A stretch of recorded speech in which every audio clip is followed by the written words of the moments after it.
Guys, good afternoon.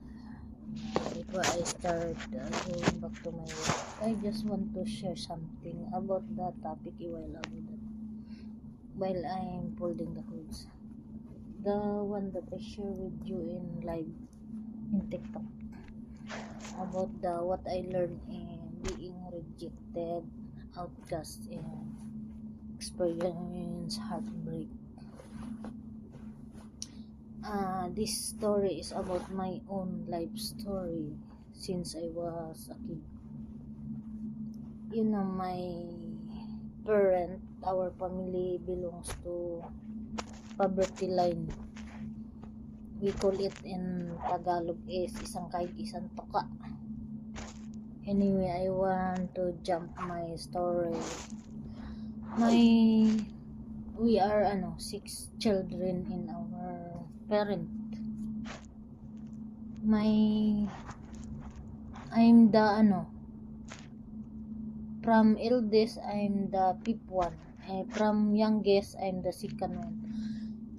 My father died when I was just 6 years old that time.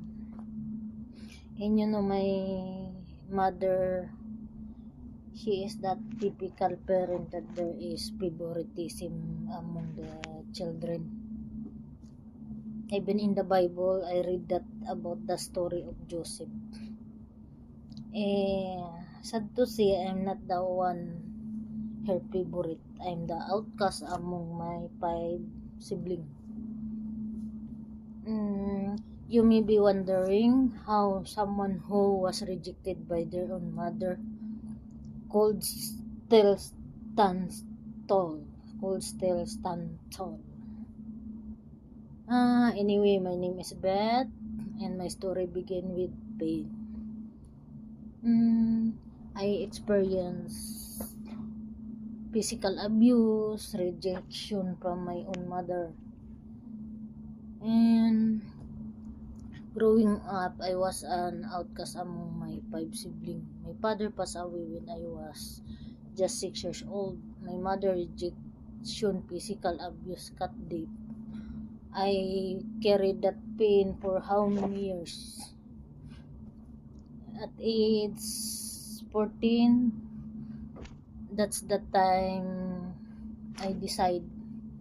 When I was still young, I do my best to learn how to work because I want, when I know how to work, I want to prove to myself and to my mother that I can stand on my own. I can survive without my mom. And by the grace of God,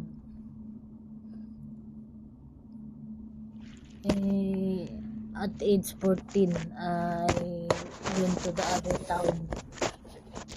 I'm looking for job to survive and to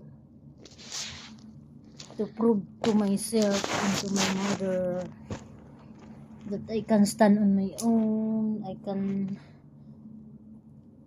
can survive without my mom.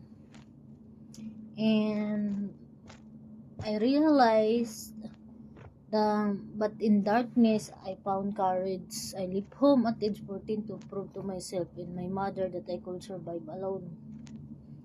God miraculously provide jobs, kindness from stranger, and compassion from other people. And slowly my heart held. I realized my worth wasn't defined by my mother's love but by God's unconditional love for me. Years went by and the pain remained. How many years I carried that pain until my mother passed away. In that moment, something miraculous happened. I forgive my mother. When I forgive my mom, I felt light and happy.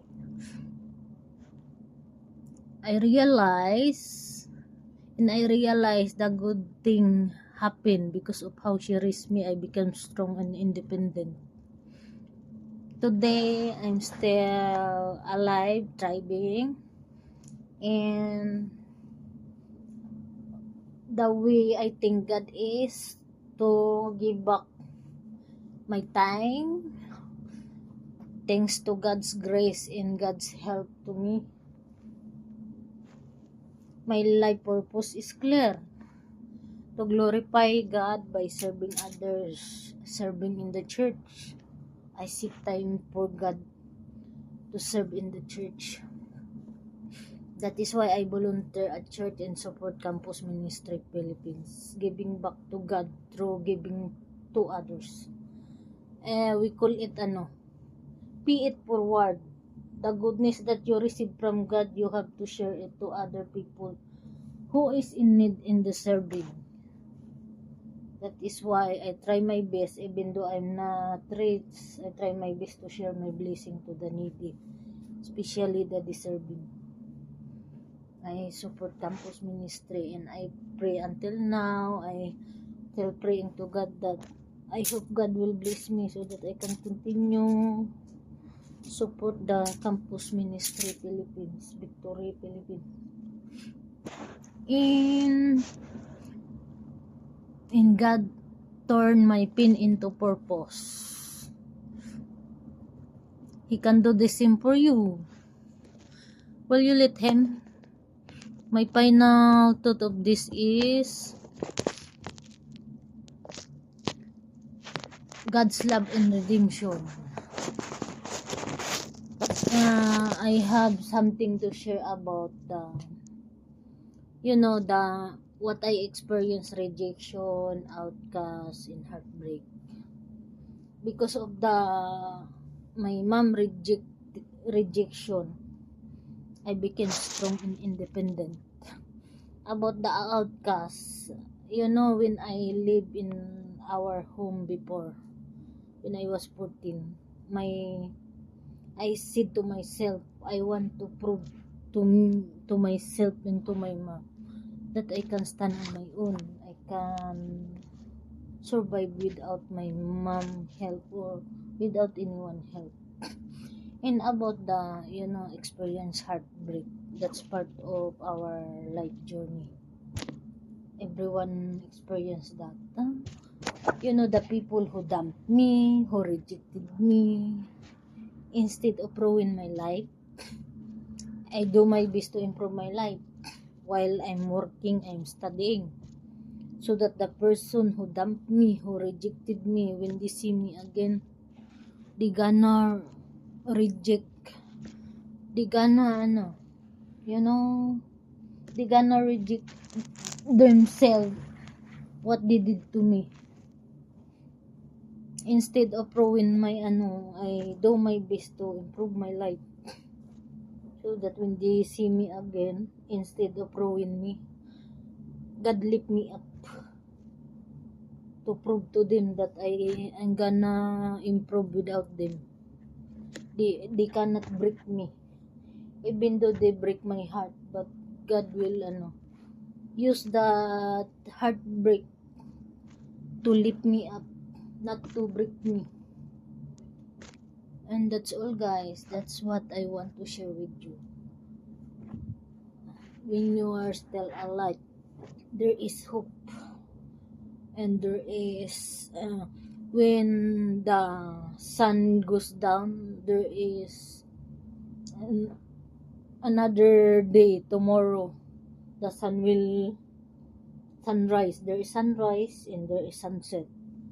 The sunset, that's the problem. In the sunrise, that's our hope, that we gonna have a new beginning. We can have a new day and in a new beginning. The person who walk away in our life, I treat them like maybe that person is not part of God's plan in my next chapter of life. That's why God removed that person into my life, because his mission or his role into my life is already done. My next chapter is God has another plan for me, and that person is not included in God's plan for my life. That's why He removed that person into my life, so that there is space for a new person or a new things. there is another space for a new beginning. To be able to start a new beginning, you have to remove the person that is the reason hinder you in God's plan into your life. That's all, guys. I hope you can learn something about my life story. Bye. Happy Thursday.